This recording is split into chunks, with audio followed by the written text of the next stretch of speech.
Hello, everyone, and welcome to the GlobalLogic Cafe LinkedIn Live Conversations. Our LinkedIn Live conversations on the GlobalLogic Cafe are going to be all about careers, technology, leadership, and diversity. Let's welcome our speakers for today. Our guest and host for today's chat is Ria Pahuja, correspondent ETCIO. Let's welcome Ria with a huge round of applause.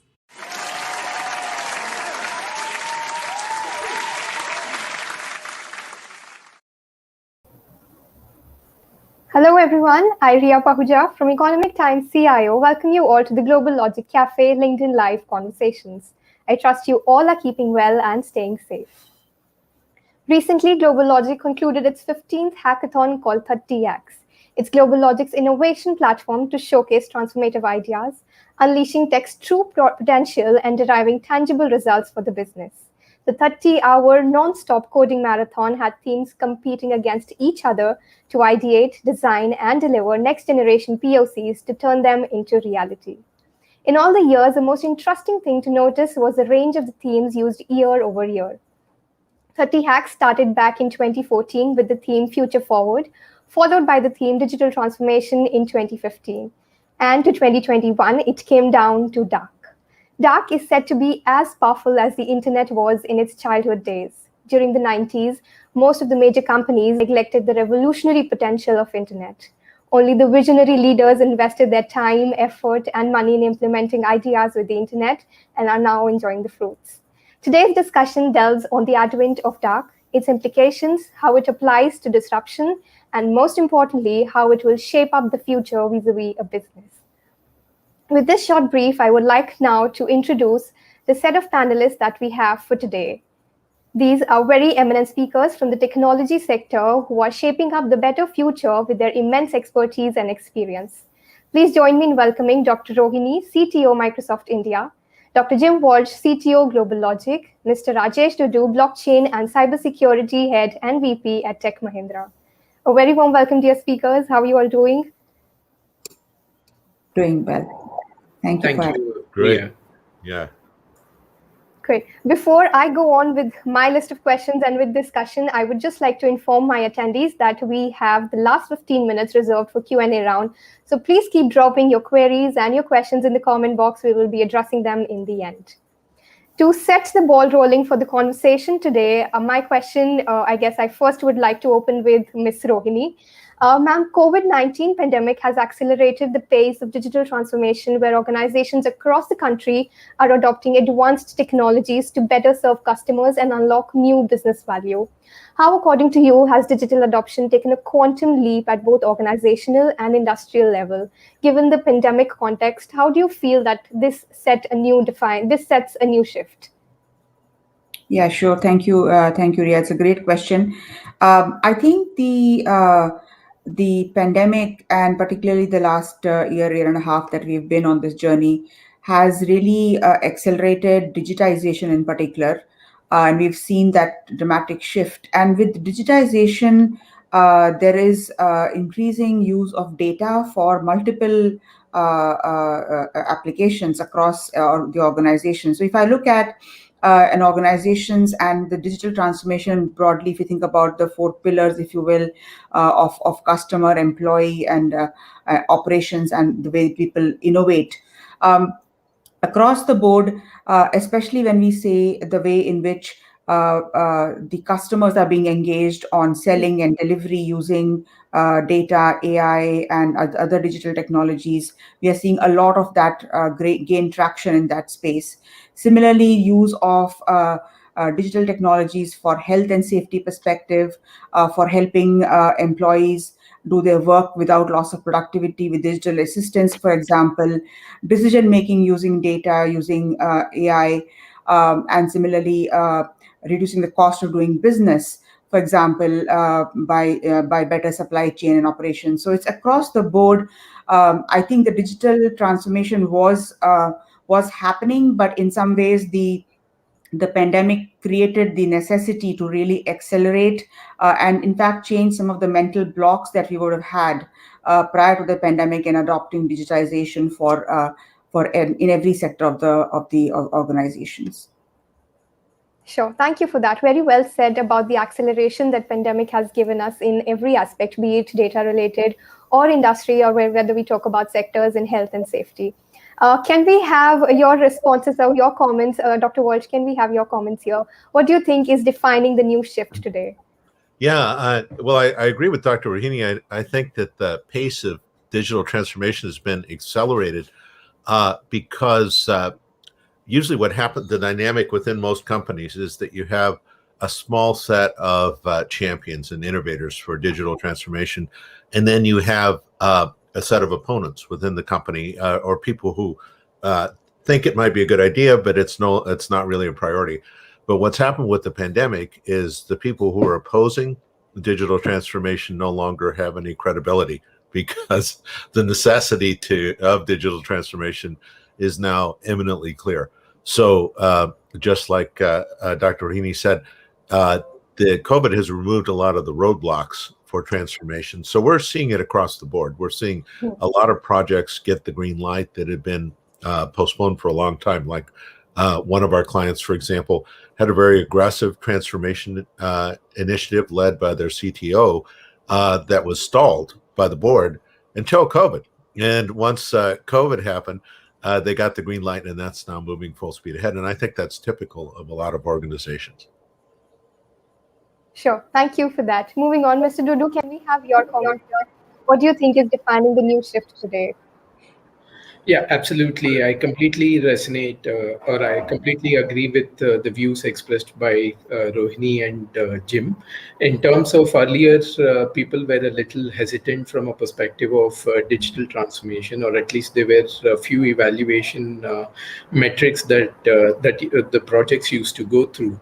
But now, given the ongoing pandemic and given the fact that everybody is working remotely, and digital has been accepted as a way of life, we are seeing a very good acceleration in the projects. We've been involved in projects where the entire architecture of the project was based on bringing people closer to the offices. Especially it resulted in terms of filling the forms physically and stuff like that, and that was planned just before the pandemic.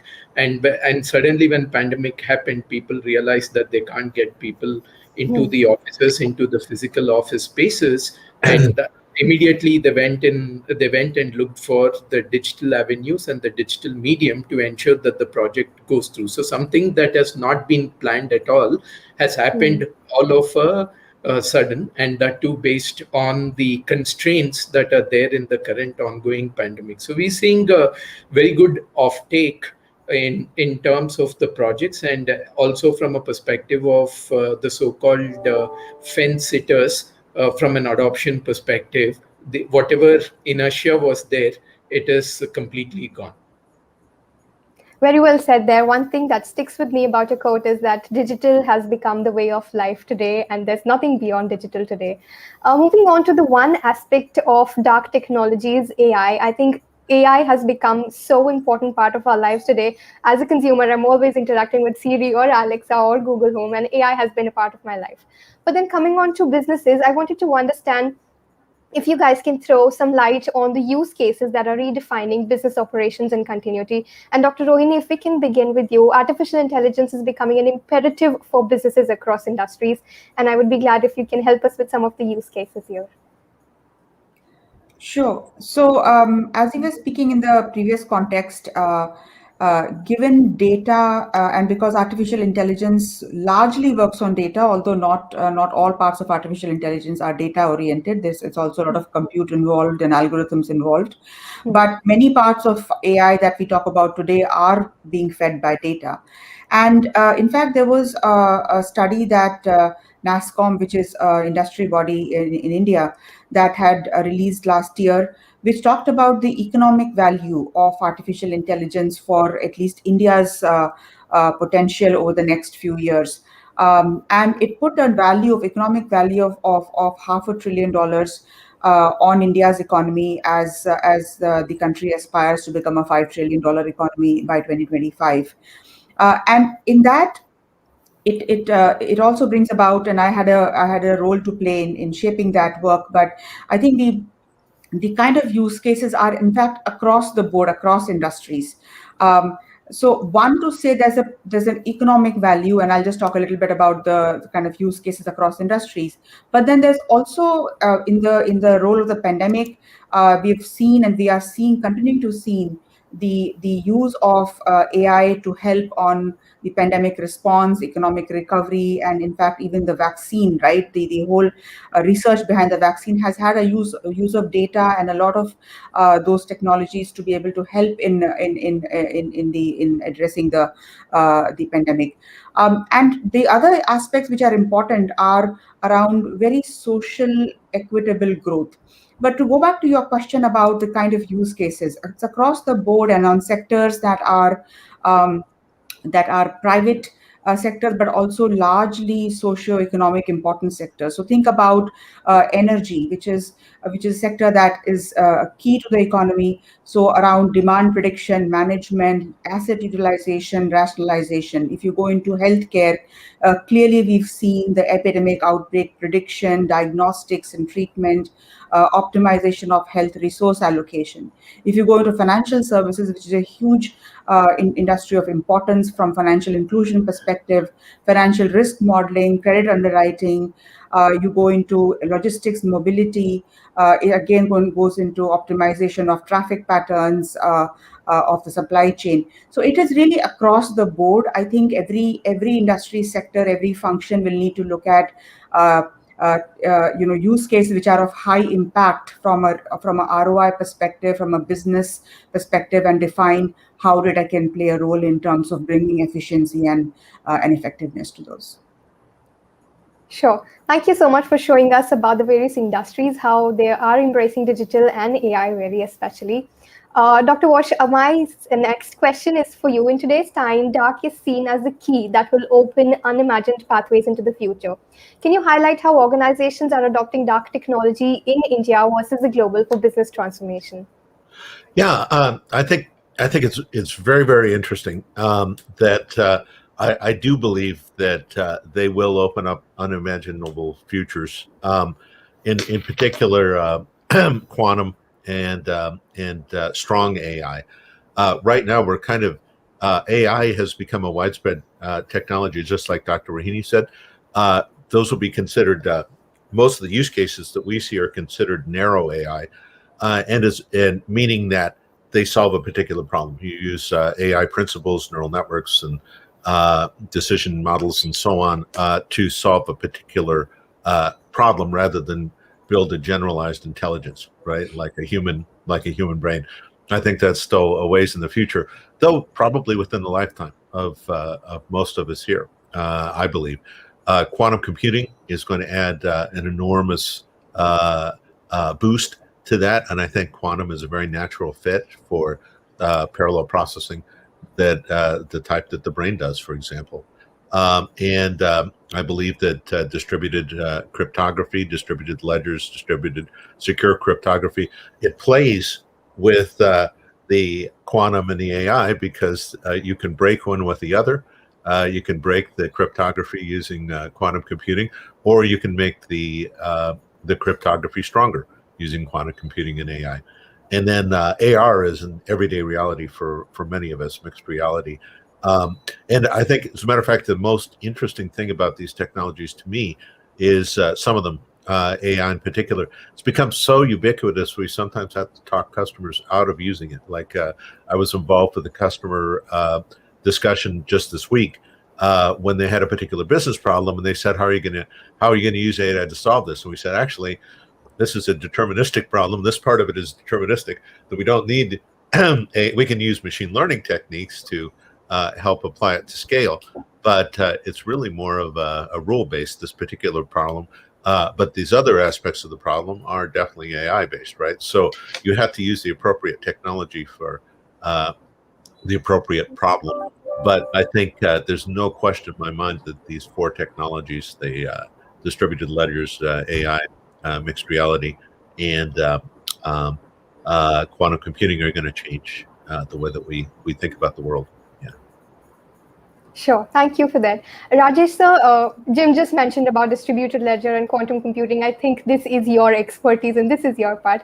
New age technologies like distributed ledger and quantum have been in talks for quite some time here in India, but lately the momentum has just begun to gain the stream. Can you talk about its true potential and its implications to transform business? And if you can also share some of the interesting use cases that you've come across in the industry. Yeah, absolutely. So in terms of even before the pandemic, we were in a situation where there was a lot of trust gap.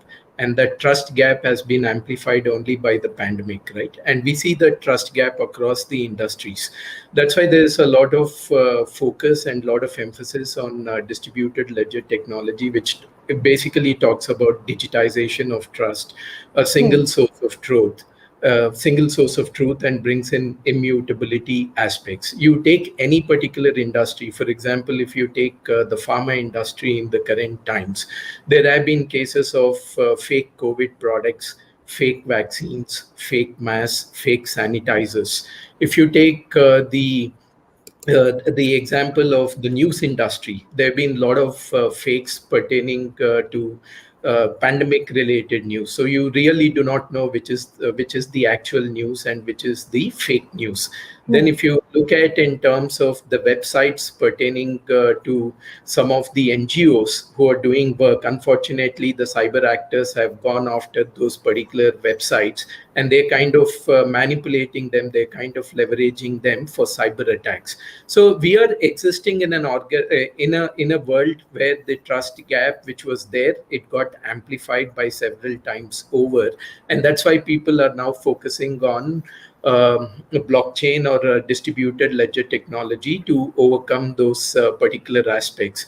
We are talking about leveraging blockchain or DLT from a perspective of tracking COVID vaccine certificates. There has been talk about having health passports, which will be powered on blockchain so that people cannot misrepresent information pertaining to their vaccination or fabricate the certificates pertaining to vaccination. And if you take a look at the media and entertainment industry in the current times, we no more have theatrical releases, right? All the releases are happening on the OTT channels, whether it is web series or whether it is any OTT channel based kind of a series, whether it is Netflix, Amazon, and other kind of avenues that are there. And when you shift from theatrical based releases to the OTT channels, there are various challenges pertaining to the intellectual property rights. There are various challenges pertaining to the contractual rights, especially when it comes to geo-blocking. For example, there has been an instance of a media and entertainment company which was shut down by Netflix because they were in violation of the geo rights that were there. They were not supposed to stream the content because they have licensed that particular content to Netflix, and by mistake they happened to stream that content, as a result of which they had to pay huge damages, and then they decided instead of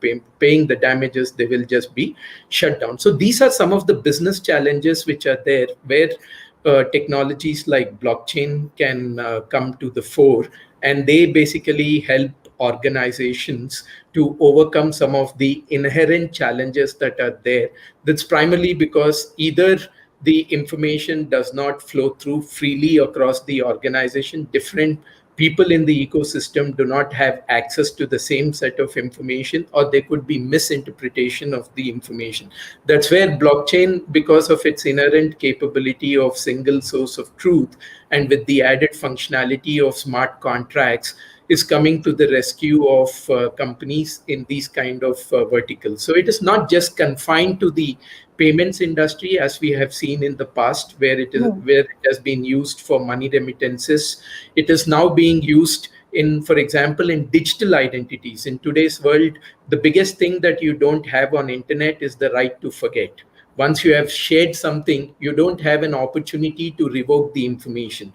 When you have shared some information, it gets percolated through various channels, and you don't even have a visibility with respect to how that particular information is going to be used. So people are working about the web of future, when where these challenges can be addressed. And that's where blockchain is again coming to rescue with the advent of what we call as the self-sovereign identity. So it is not just being confined to one particular vertical, the impact is quite across. That is with respect to blockchain.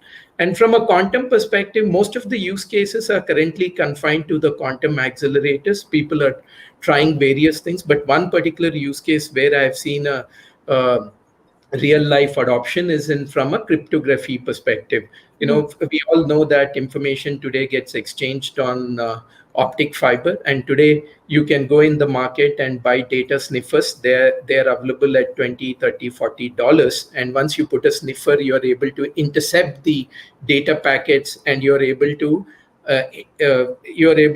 decrypt what data or what information is flowing on that particular optic fiber, right? So we have seen implementation where people have come up with quantum routers, where through the routers they have applied quantum cryptography. And once you put the quantum routers at the both ends of the optic fiber network, then the ability to intercept the messages or the ability to read those data packets is extremely remote. Yeah, has it been demonstrated on a large scale? The answer is no. It's in early stages, and this particular company has been able to demonstrate it over 100-mile distance, and over a period of time, they will become mainstream and they will become more viable. So those are the use cases that we are seeing currently. Sure. Thank you so much for sharing those use cases and those insights with us and with our audience. My next line of question is on the challenges. I guess people know that DARQ exists. People know that these technologies exist and they want to come forward to use these. But they may be facing challenges in their journey, maybe because of the legacy tech systems, because of the cost, because of the budgeting. How do you say they can address these challenges and take a step forward with this journey on DARQ? Dr. Rohini, can we have your comments here?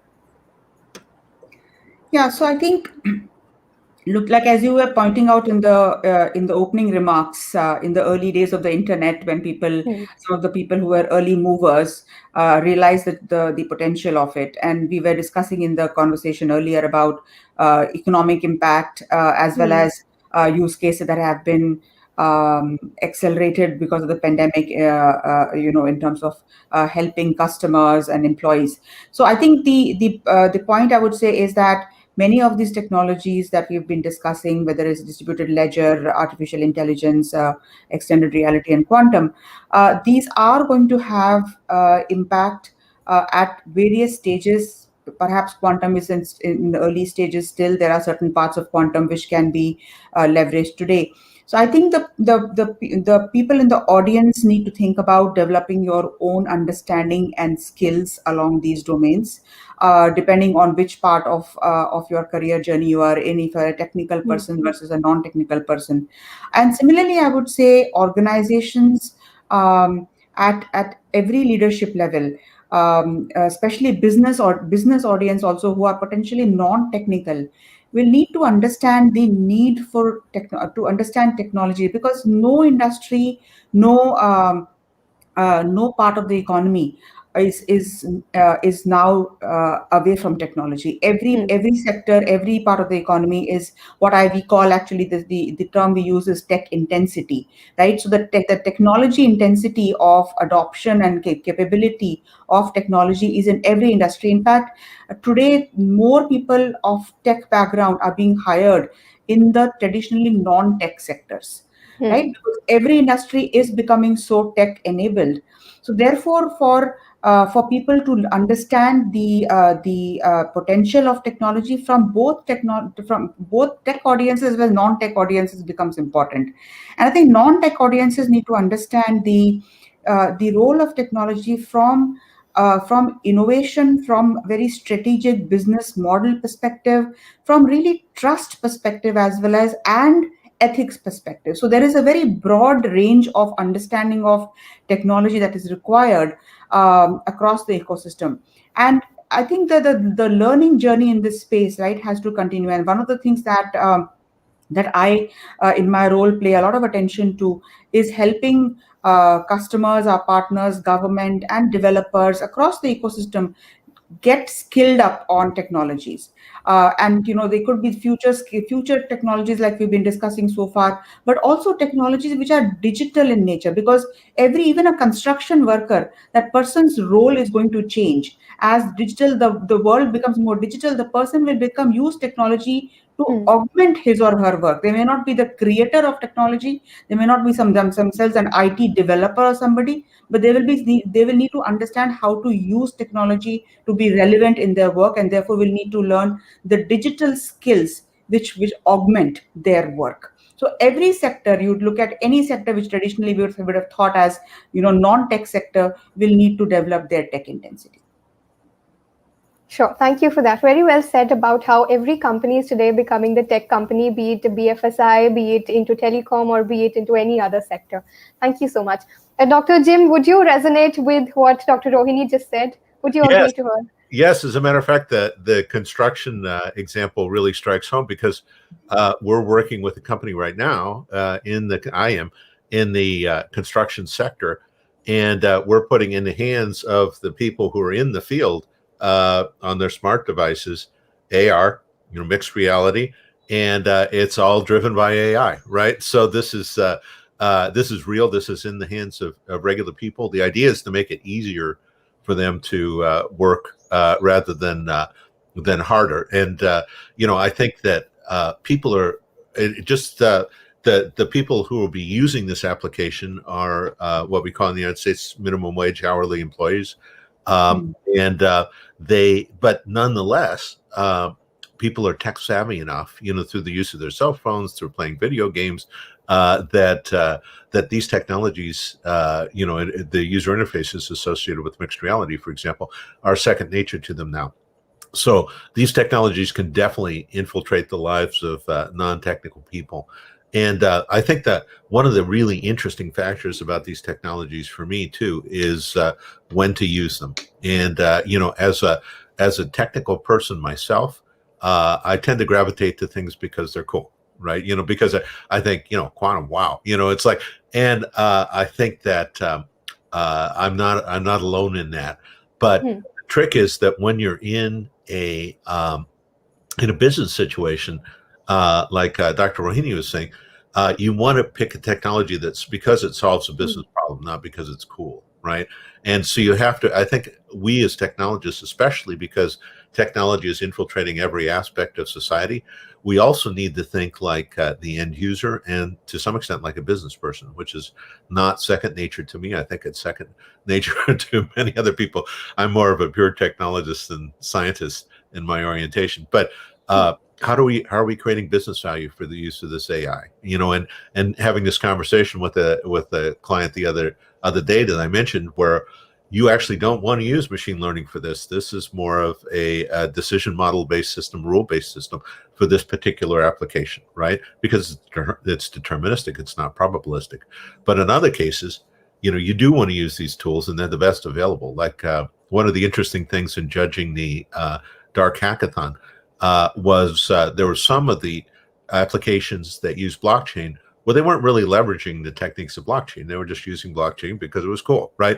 And I'm not pointing the finger at these particular people, because I think that's a very human thing, but for us technologists. But I think that the challenge is what use cases are the appropriate ones for a particular type of new technology? And there's a ton of those. For AI. We're seeing it across the board in kind of more mundane uses, like, for example, document scan and form processing, image recognition. Azure has some great APIs for that. All the cloud vendors have some great cognitive APIs for form processing, NLP, and so on. But then exotic cases like computer vision and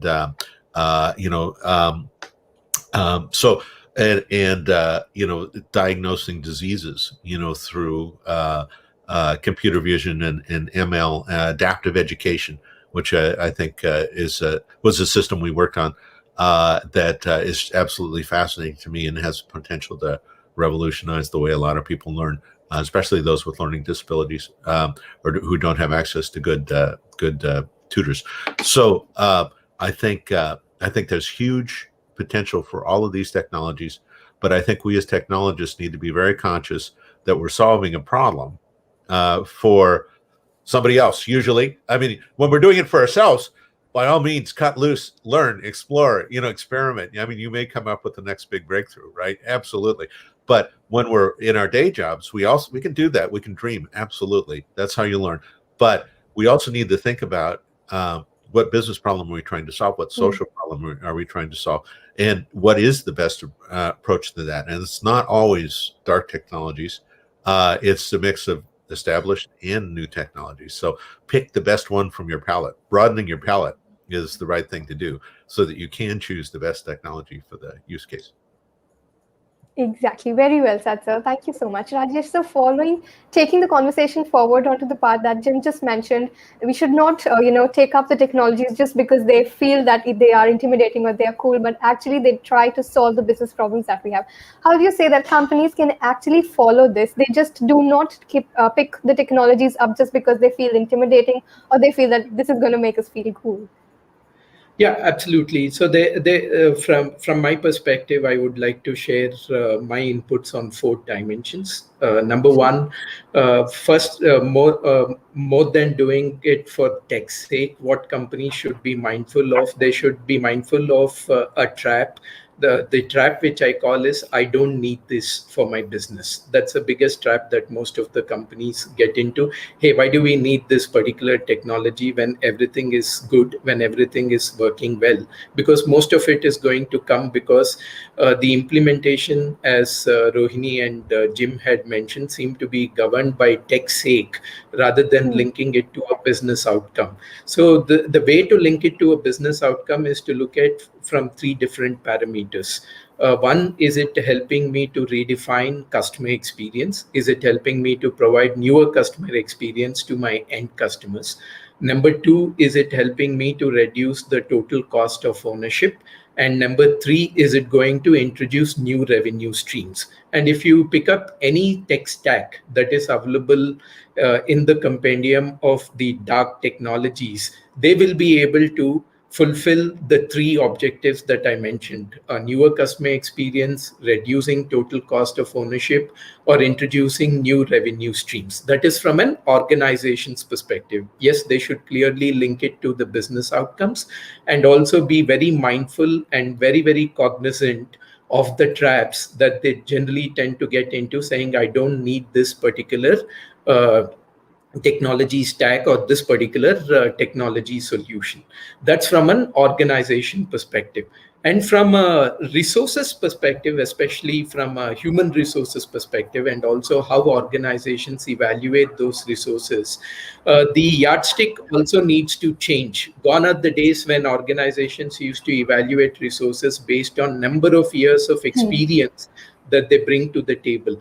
And that number of years of experience has been used as a yardstick primarily to tell them, saying that these resources are bettable and these resources are foolproof and fail-proof. Now, when you're talking about a new technology, where will you get the experience from? Experience is not the yardstick for evaluation, or experience is not the yardstick for deciding in terms of whether these are the right resources or not. That's where the yardstick has to change from experience to learnability. How quickly, how fast these resources are able to learn. And we often tend to misrepresent young people as somebody who can learn faster and old people are someone who cannot learn faster. No, that is completely incorrect. It is not going to be by the age. It is going to be by the aptitude. It is going to be by the attitude. So the learnability of resources is very, very important, because in today's gig economy, what is defining or what is limiting learnability is intent. In olden days, learnability was limited by access. Even if you wanted to learn something, access was a limiting factor. You need to have access to a guru. You need to have access to a particular school. You need to have access to a particular institution or an experienced person to learn about those things. But in today's world, it is no more the limiting factor. It is the intent which is going to define whether it is limiting or not limiting. So if organizations are able to harness all these 4 parameters, I think they will be very, very successful, especially when it comes to emerging technologies. Sure, thank you for that. Very well mentioned about the attitude and the learner's attitude. With this, I want to take the next line of question on the skill set. While businesses are adopting advanced technologies, there also necessity to have skilled people to prepare them for the ever-changing future of the work. What, according to you speakers, you think are the required skills for people to demonstrate the industry readiness and to be future-proof in a way? Can we begin with you, Dr. Rohini? Sure. So I think maybe I'll just pick the cue from what Rajesh was saying, that probably the learnability is probably the top skill set, or rather at least a quality that people need to have across the board, right? Because while I would say maybe access is not so universal, actually that is a challenge. I mean, content may be universal, but access is still a challenge, especially if you look at across the economic spectrum.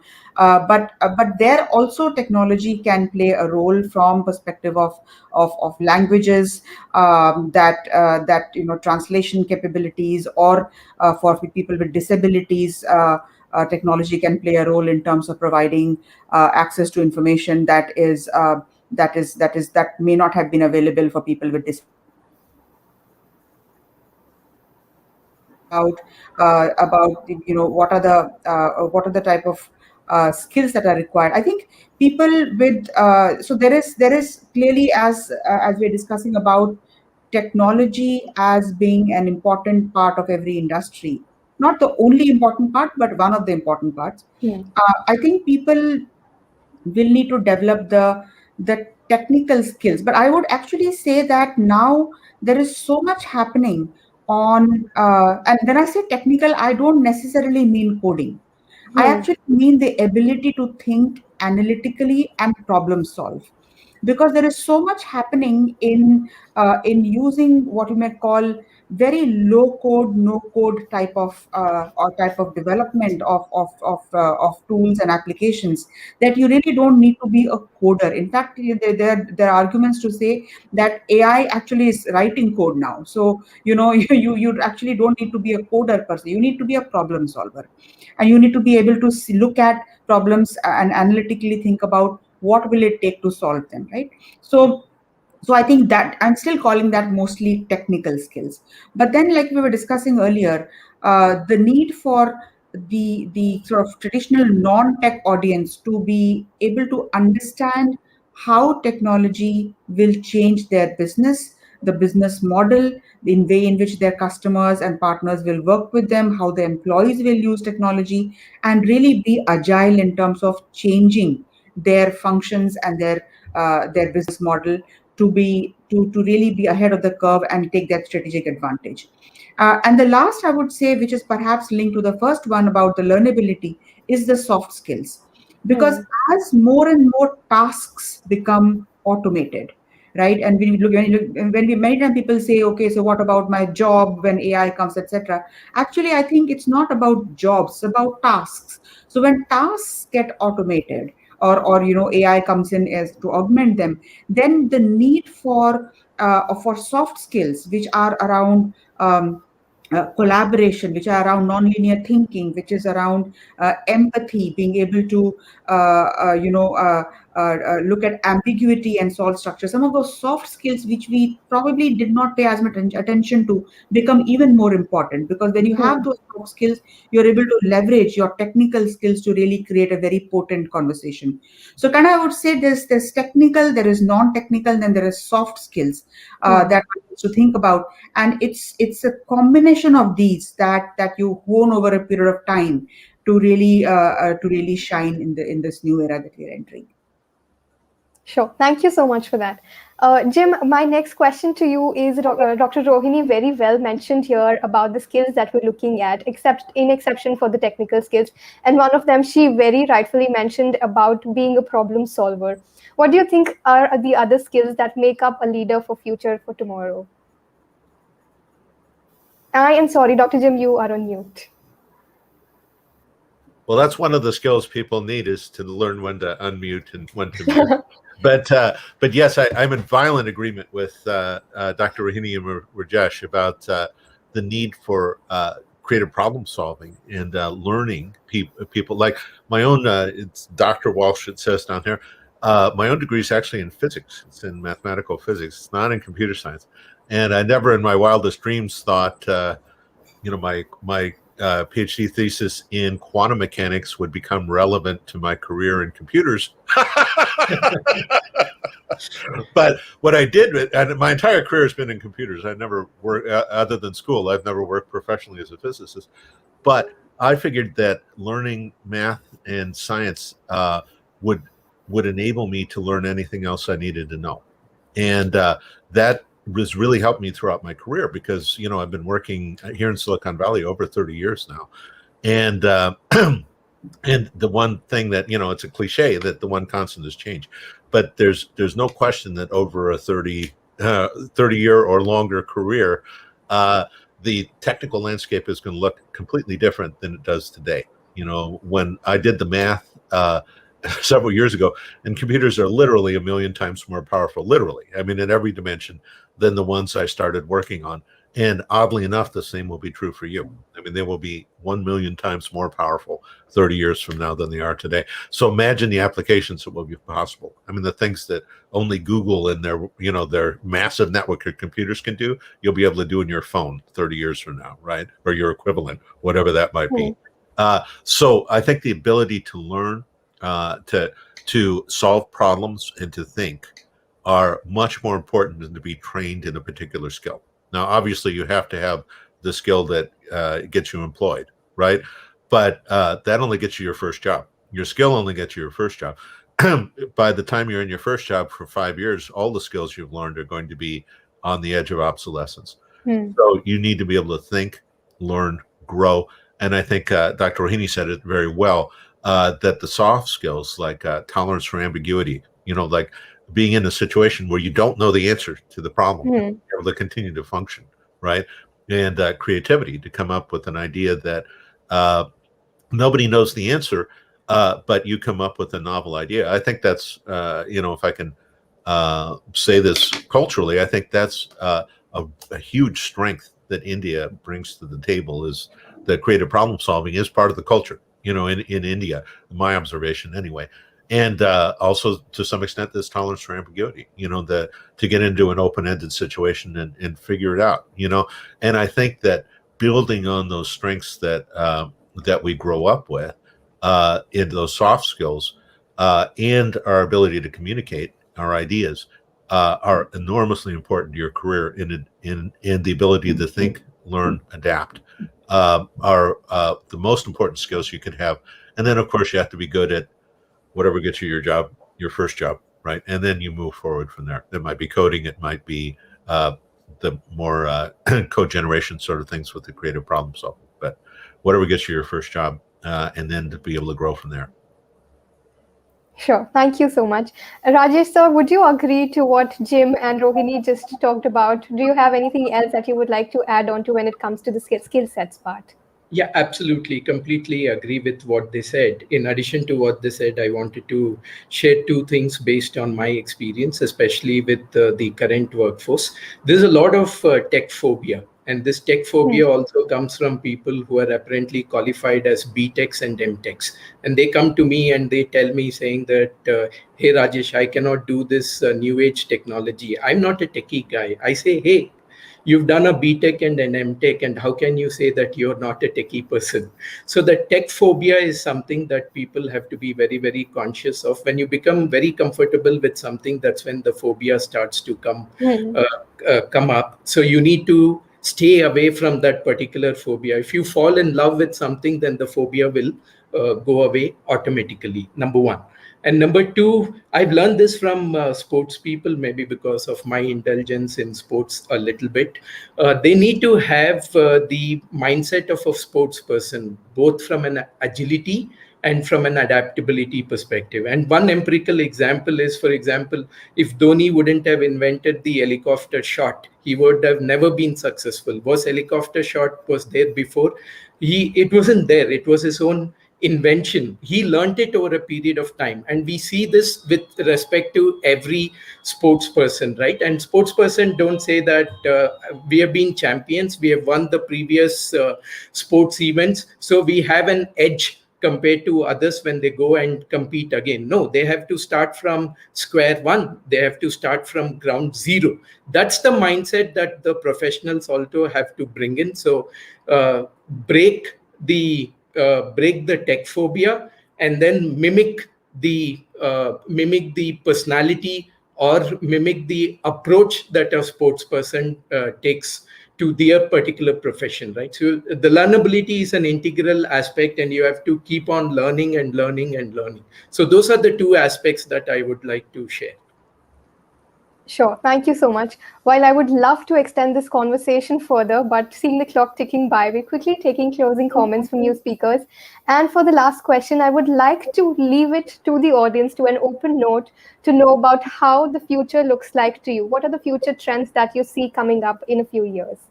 Rohini, can we please have your comments here? Yeah, I think so. I'm also looking at some of the questions from the audience. I think the whole, especially technology specific area. I think this whole digital data is a trend that is, in fact, I would say, in its very early stages, and it's an exponential trend. So it's important to understand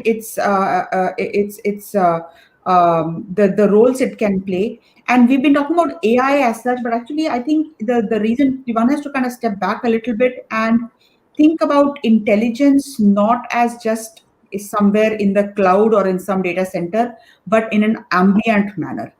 Because the way in which our the world is getting digitized with sensors and in every part of our physical world, the of course handhelds, but with drones and cars and every other part of our devices. So I think the idea of sort of ambient intelligence and the way to then augment human capability with ambient intelligence is, to me, a thematic, and which is probably still in, not probably, is actually in its infancy. So to learn about how and what your role in this going to be, whether you are a startup, whether you're a student, or you are a technocrat or a business person, is going to be critical. And so you have to find your niche or your sort of curiosity element, or what makes you excited, and learn in that space, because that trend of intelligence in every part of our ecosystem is a trend that is going to only accelerate. Sure. Thank you so much for that. Dr. Jim, can we quickly have your closing comments on what does the future look like to you? Well, I think, the science fiction author, I'm a science fiction fan, William Gibson, who said something to the effect that the future's already here. It's just not very evenly distributed, right? And so we don't really need to speculate much about the near future, because what happens is, at least in my experience, is that a technology emerges in a certain industry and then it propagates to other industries. Like, for example, at GlobalLogic, my company, we began working with AI in the automotive industry. And then AI, we started applying what we learned in the automotive industry to the medical device industry. And then we went from medical device to retail, and retail to finance. And now it's pretty mainstream now. But we knew, I don't know, 7 years ago, what was possible before it propagated to these other places. And you can often tell the near future, the next 5 to 10 years, by looking at what's happening right now. And then I think, and right now we're using AI for industrial and robotics and financial management, things like that are much more conservative. And robotics isn't, but industrial is, and so is manufacturing is, and other industries are. So, but they're now using these so-called advanced technologies. So we know, from looking at the uses of blockchain today, how it is going to become mainstream in the near future. Quantum is a little farther out, but we can certainly speculate, right? So I would say, I honestly, I read science fiction to think about what can happen in the far future, and in the far future in my lifetime is not that far. I mean, most of the things that I was reading about as a kid, in the 1980s, for example, are already happening, right? I mean, it's like 30 years later, and same thing will happen with you. Is that nanotechnology, quantum computing, strong AI, as Moore's law inevitably works, and computing power doubles every 18 months. That works out to be 1,000,000 times over the course of a 30-year career. So many of these things that are the most speculative will happen. So keep an eye on the future by looking at what these really smart authors are saying on the far future. On the near future, keep an eye on what's happening across industries, and that's a very good predictor of how technology will diffuse into the mainstream. Sure. Thank you so much for that. One thing that very specially sticks with me is that future is already here. It is. Rajesh sir, Rajesh sir, would you resonate with it? Do you think future is already here? Yeah, in terms of what we have seen is only the tip of the iceberg of what needs to happen or what will happen. For example, if you look at quantum computing, for me, quantum computing is programming nature.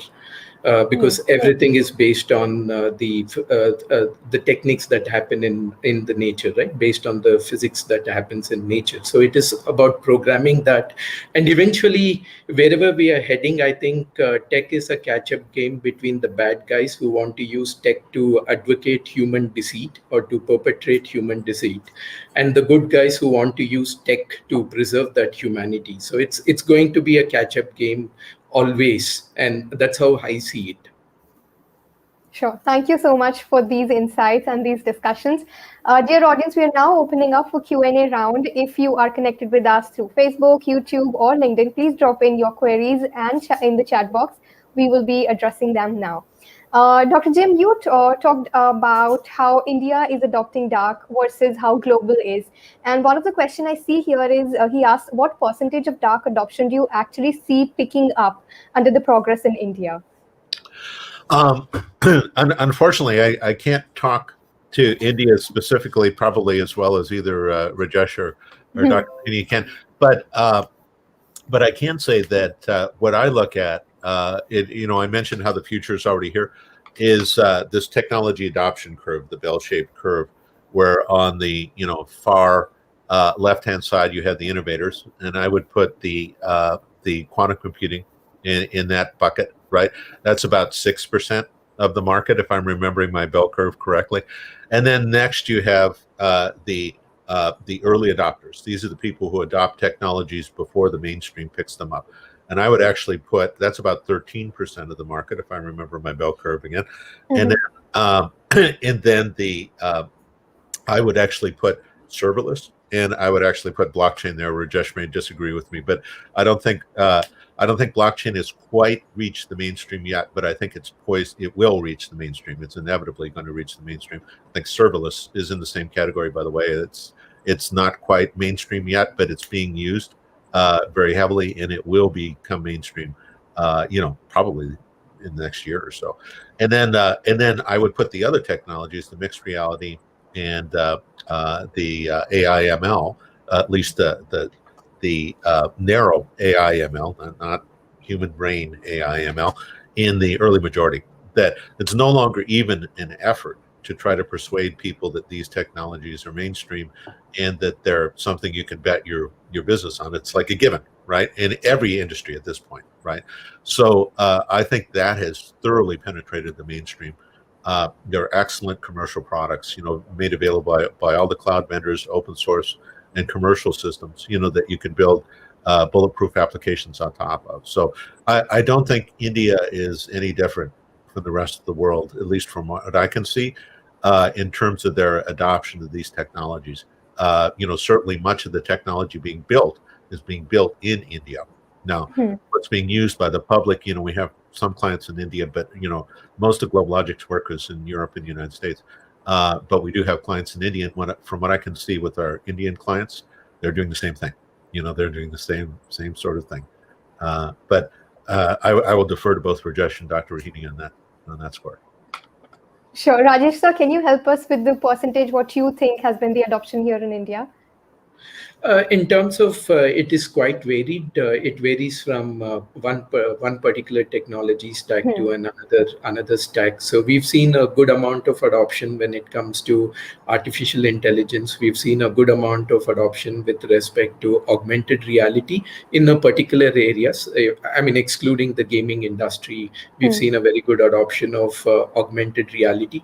When it comes to blockchain, initially the adoption when it comes to the cryptocurrencies and the related aspects there in India, it has been slow, primarily because the regulatory climate was not very conducive, and that particular regulatory climate has changed now. So we're seeing a good amount of adoption from a cryptocurrency perspective.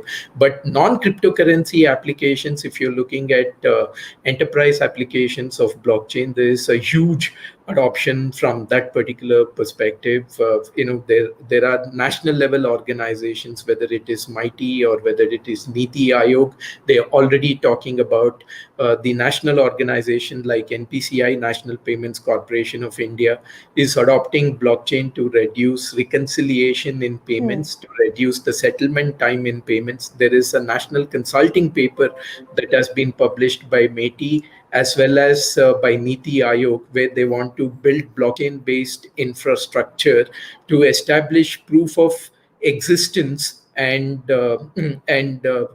proof of identity from a national identity perspective. All those use cases which are there from a India stack perspective, which is basically Jandan, Aadhaar, and Mobile, the security aspects that are there from a perspective of misrepresentation, they would like to address that by bringing in a blockchain layer over there. So here we've seen a good amount of adoption. From a quantum perspective, it is still a buzzword. We have seen only few startups who are doing quantum. It's purely academic at this point of time, or it is confined to the big IT majors who have their own quantum computers, who have their own quantum accelerators. I've seen the development confined only to educational institutes at this point of time, rather than the mainstream IT companies in India. This is based on my understanding. Sure, thank you for that.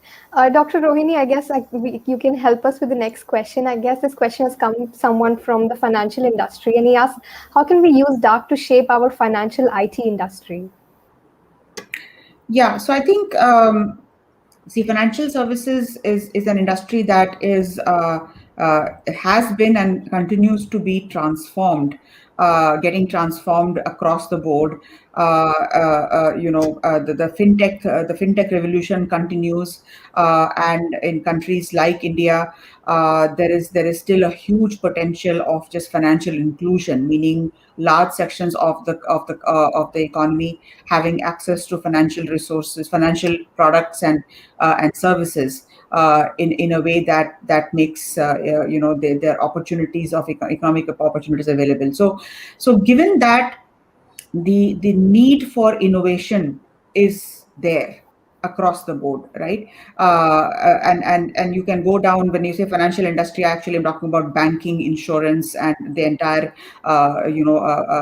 investment products, etc. So I think what Rajesh spoke about in terms of distributed ledger, blockchain, that is clearly an area, right, which has applications there. But even if you think about the technologies like artificial intelligence, perhaps extended reality is something everyone has to think about, but artificial intelligence, data, quantum, of course, from perspective of even financial risk modeling. There are, in fact, when we talk about quantum, just a little bit detour here, that there is quantum computing which is available as both hardware as well as software simulators, but there's also quantum inspired algorithms, because these are large scale optimization problems wherein quantum as a way of optimizing, and that has application in the financial service industry from a risk modeling perspective, etc.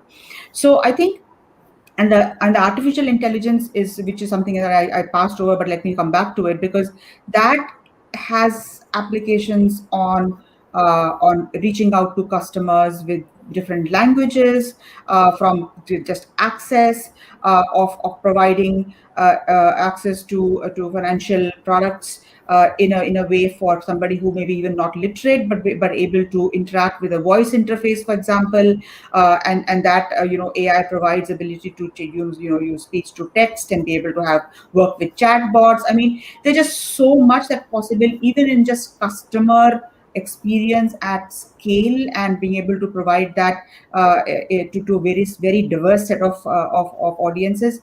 Now then you look at operations and being able to do customer service in a way that is rich and meaningful, being able to provide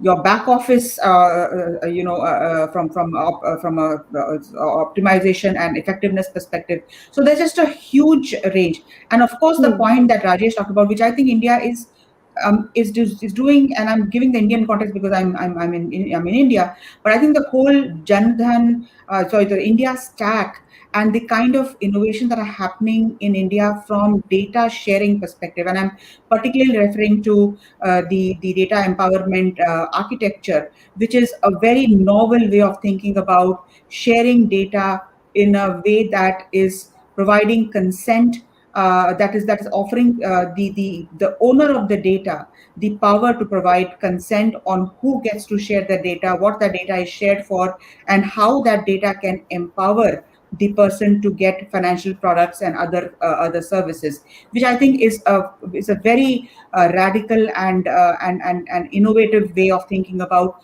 what data is and who's it's supposed to be empowering, rather than being used to sell, etc. So I think in India there is a lot of leapfrogging that's happening, whether it's mobile penetration, whether it is payments, whether it is the use of data to offer new services, that is actually quite ahead of rest of the curve. And in many ways, the scale and complexity of the country is also driving that need for that innovation. Sure, thank you for that. The next question up here is, what is next in cryptography which is more secure? This question is open to you all. Please feel free to pitch in your 2 cents. Yeah, in terms of the cryptography from a more security aspect, we're seeing advent of what we call as zero knowledge proofs.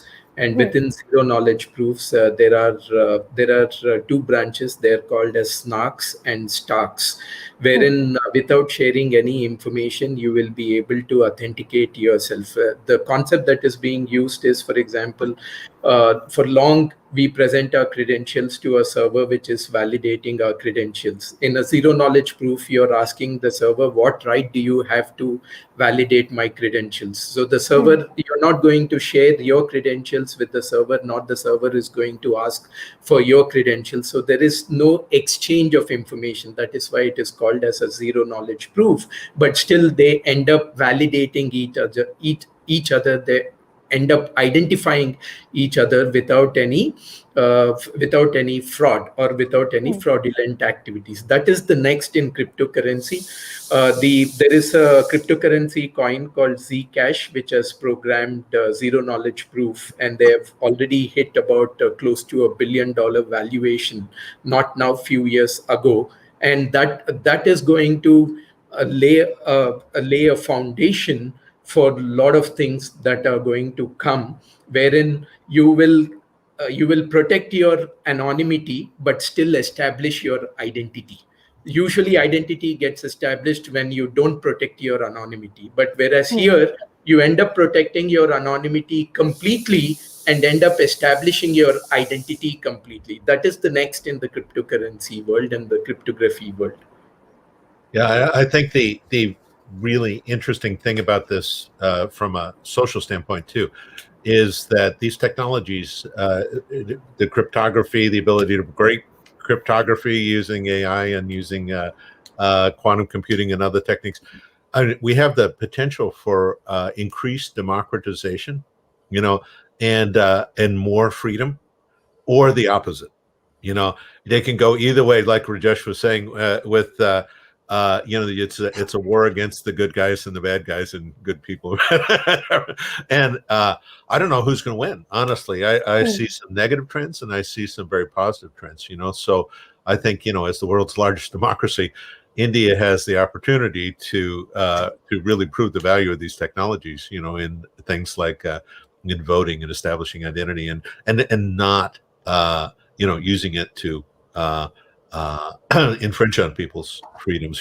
So I think, and I hope the United States does the same thing as a citizen there. But I think that is a societal trend that would be powered by these technologies in the next 5 to 10 years. We'll see some, we're seeing lots of issues right now around technology and politics. So and I think it's only going to get accelerated with these dark technologies. Sure. Dr. Rohini, would you like to add on to that? No, I think the comments made by Rajesh and Jim are very valid. I think there is an opportunity for India to think deeply about how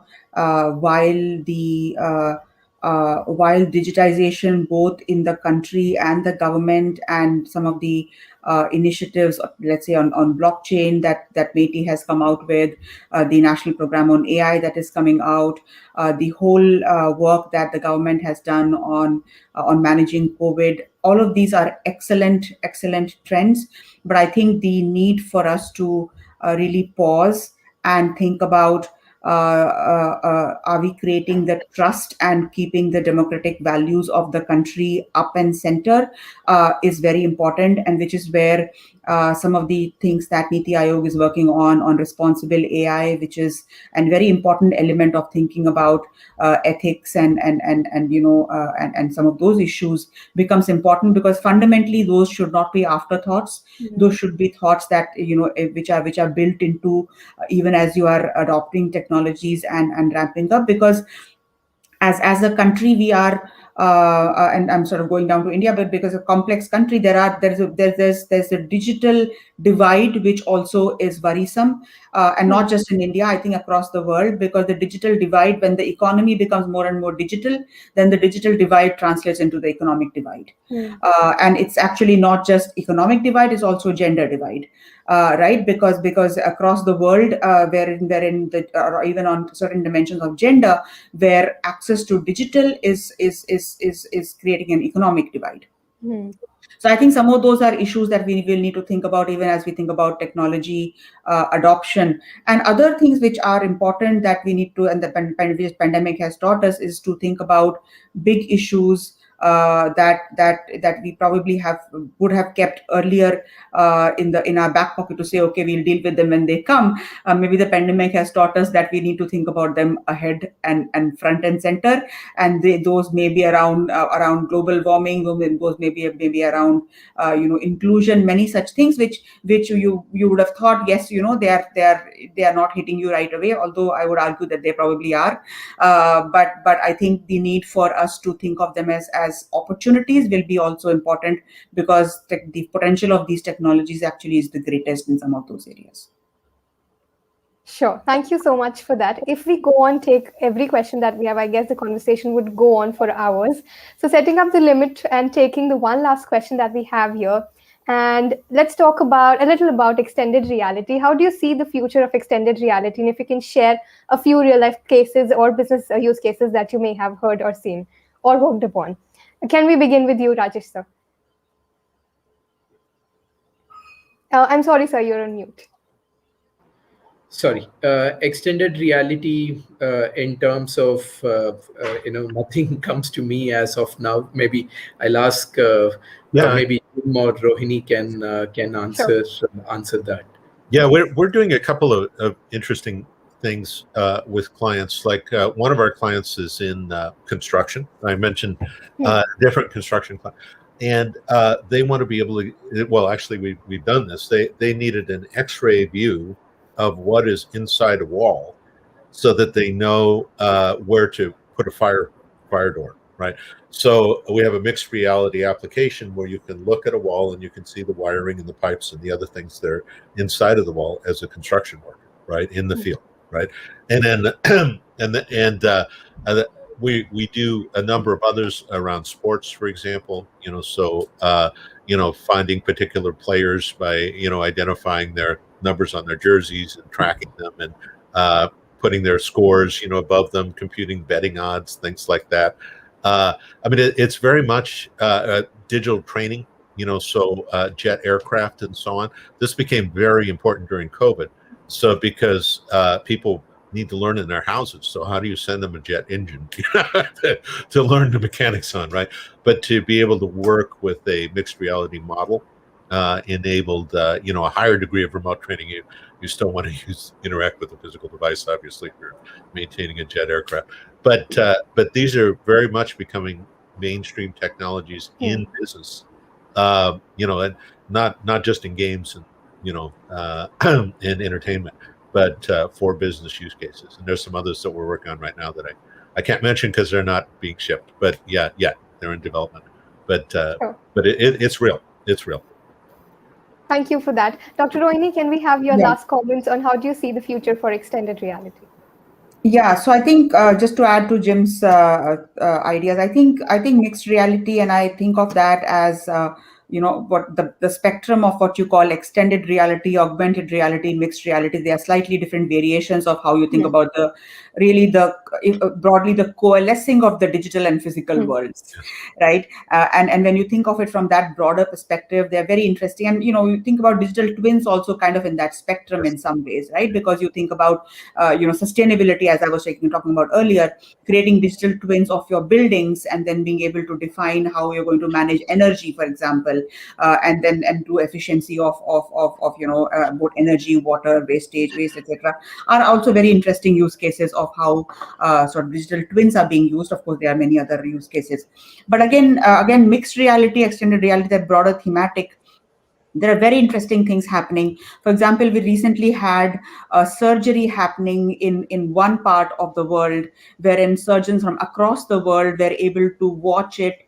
And in fact, a senior surgeon was able to assist a junior surgeon using mixed reality as an expert from who's not even present there. Right now, that should tell you that should probably trigger use cases across the board. Right? Imagine a technician out in the field who needs to solve a particular difficult problem on the shop floor and needs to bring in somebody, an expert, but be able to show the person exactly what the person is seeing, maybe using a HoloLens or whatever, or equivalent, but then being able to superimpose on that physical system the digital version of the same system and be able to actually problem solve it right there and there. Similarly, there are use cases around collaborative meetings, wherein people are able to look at a digital product, a digital version of a physical product, and co-design it collaboratively in real time. Yeah, right? and if I could add too, get excited about this stuff. Sorry, but the 5G and the telecommunications spectrum, where makes possible these low latency communications. So those sort of robotics applications where you can have mixed reality and participation, in assembling products and then in surgery and in many other situations. It's fascinating, the overlap. We're also working with a very large company, 54,000 distributed employees. How do you create a sense of community when everybody is working from home? They want to create a virtual reality environment where people come to the office, and you also have physical people in the office. So it's very much mixed, and it's an open question in my mind, the extent to which that'll be received post-COVID.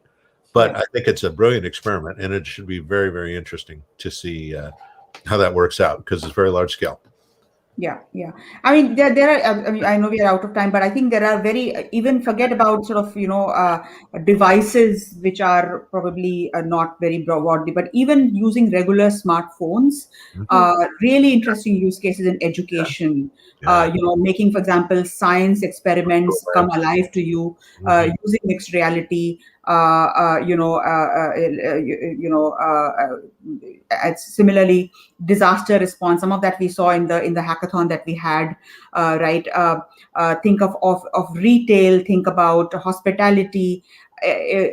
just using simple smartphones and using app services which are available on many clouds. I mean, I'm seeing students develop some of these very interesting use cases on mixed reality. That I think that the mental model is, how are you thinking of the physical and the digital world interact with each other, and what is the value proposition you can bring out there? Sure. Thank you so much, dear speakers, for joining us in the discussion today. It was an absolute pleasure to be here. In the end, I can just say the future is dark, but yes, it looks bright to all of us, as bright as it can be. Dear attendees, I'm equally grateful for you that you've joined us today. Thank you for your overwhelming response in the comments section. Absolute pleasure to host this session. Until next time, please take care, stay safe, and stay connected. Thanks again. Thank you, Ria. Bye, everyone. Bye, everybody. Bye.